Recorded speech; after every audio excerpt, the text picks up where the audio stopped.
I was asked this question recently, and my answer was that, look, you got fiat powers fighting fiat wars to try to get more fiat money in an age of Bitcoin. So the only winner is going to be Bitcoin.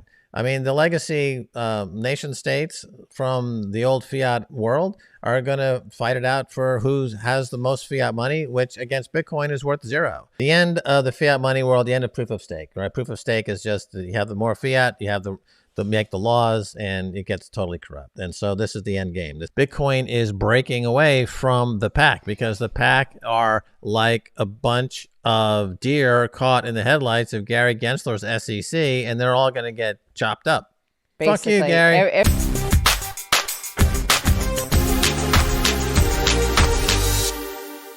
So Bitcoin, it's on the crab and it's moving higher. I think it's over 24,000 recently. Within the last few weeks, it got to like 24,500.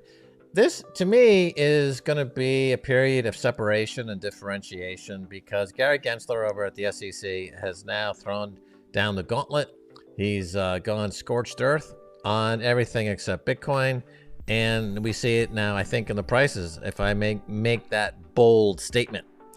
Yeah. As I've been saying, as Stacy has been saying, as people who are in the know have been saying, don't look at the price, look at the hash rate. The hash rate's busting loose. It's above 300 quintillion calculations per second. All-time high. Yeah, if you throw a bowling ball into a bucket full of fly poop, the aggregate rise in fly poopedness would be commensurate with the density of the bowling ball. And with Bitcoin going higher, it's going to take the fly poop with it. I mean, that's all there is to it. But now, who is buying and selling the fly poop? The shit coins, the altcoins. They're the same people who are on 4chan. The people who have 3 or 4 hours of free time. They're chatting with people who knows where, who knows about what. They see something like amalgamated poop coin trading for 50 cents on the an exchange that's on the dark side of the moon, and they have $5 to their name, and they're going to try to make $6. And then if they make $1, they're going to go right down to the crack house and buy some crack. And that's pretty much the entire shitcoin market in a nutshell. Yeah, really nice. And the Bitcoin Commons was great. Parker Lewis was over there, and we reconnected with him, and he's always great to talk to. And yeah, the meeting over at the state capitol with representatives from the governor's office was had, and the discussion was about the Bitcoin embassy to be opened in Austin, and this is the sister embassy to the one in Lugano. And the vision being that if I can speak on this a little, is that the Salvadoran model, the Salvadoran model of hyper-Bitcoinization, one way to get that message out there is through these embassies, right? That's one excellent point, is that the institutionalization of lying, fabrication, prevarication, storytelling time by the people in power has gotten to Soviet era like pomposities, right? Nobody believed anything the Soviet leadership said if you were in the Soviet Union, and nobody in America believes a single thing anyone in Washington says or the media that covers Washington says. Not a scintilla of what comes out of anyone's mouth is believed by a majority or even a minority. You might have 5 or 6 people that are living in a dungeon somewhere and might have a thought that this is not just outright lies. But I guess the question, though, is will this latest chapter in flagrant disregard of international law and conventions result in, wait for it, WW3? That's the big question. I was asked this question recently, and my answer was that, look, you got fiat powers fighting fiat wars to try to get more fiat money in an age of Bitcoin. So the only winner is going to be Bitcoin. I mean, the legacy nation states from the old fiat world are going to fight it out for who has the most fiat money, which against Bitcoin is worth zero. It's like the Venezuelan bolivar going to war with the Argentinian peso, right? the result is that both are going to be even more worthless than when it started. So you have two fiat countries with fiat currencies going to into the battle, and the result is they're both and will come out the other side even poorer than when they started, and their purchasing power versus Bitcoin will be substantially less. But it's inevitable, it's predictable. Bitcoin brings out the worst and the best in people. In the case of these two warring nations, it brought out the worst. In the case of El Salvador, it brought out the best. It's the magic mirror. It tells you who you really are. And for some people, it means that they're going to face a very difficult future. All the lies that are now become commonplace.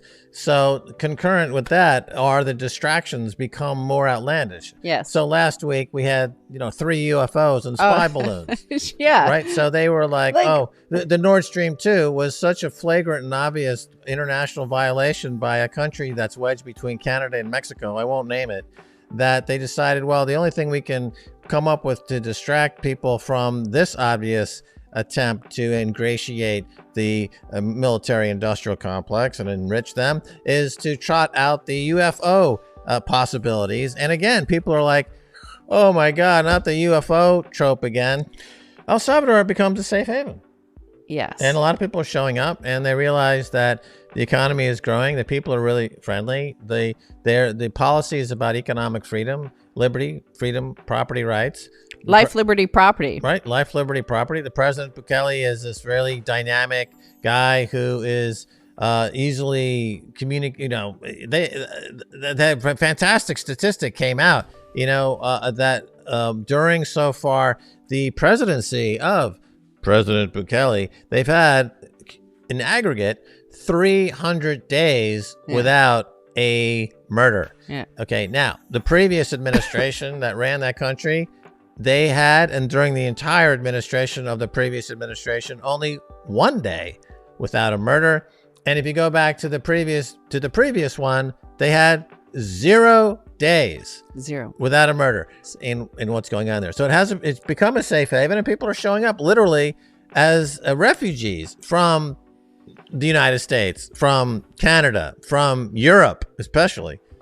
Yeah, good point. But it's as you say, it's the end of the fiat money world, the end of proof of stake, right? Proof of stake is just you have the more fiat, you have the make the laws, and it gets totally corrupt. And so this is the end game. This is what happened after the money printing during lockdown went up 40%, and it just encouraged the worst of the worst. And so this is the denouement. This is the end.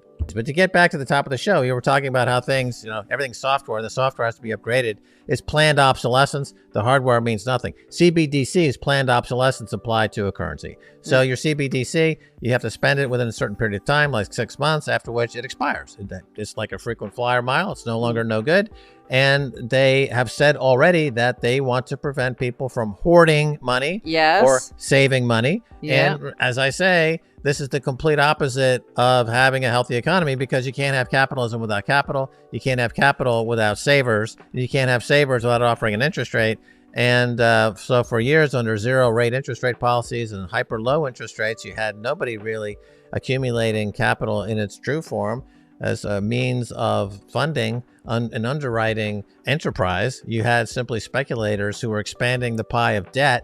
Suddenly, as of the last year, there are certain countries that decided that they were no longer interested in having this worthless dollar become more worthless, and they went to war because they said, you know what, we got the commodities. We're going to start pricing commodities based on the actual cost of these commodities. And guess what happened to the price of food? Guess what happened to the price of energy? It's going up, and it's not transitory. The inflation is now fixed. It's now permanently on a higher plateau. The most recent high of the cycle is around 24,400 or 20. It's 24,290 right now. Right, so it's knocking on heaven's door. Knock, knock. knock. This is a big FU to Gary Gensler. Basically, fuck you, Gary. Every time you come at the king, you best not miss. Is essentially what it is. But I don't think they're going to go after Bitcoin. They can't. They can't. Nope. So they're going to go after all the other ones. I agree.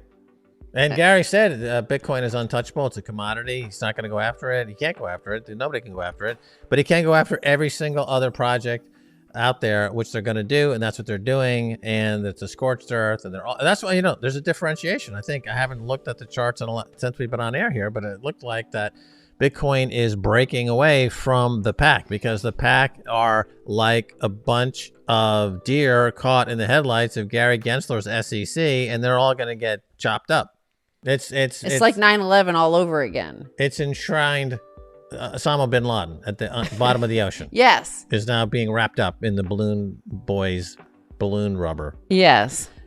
And on top of next to the Titanic, which is next to the Bermuda Triangle, in this world of the Ringling Brothers train smashing into the Dow Jones chemical train and creating this dystopian nightmare of toxic gas, giraffes, clowns, and elephants wandering around in Ohio, wondering how the fuck did we get here? Well, right. Maybe on that note, we're going to have to go.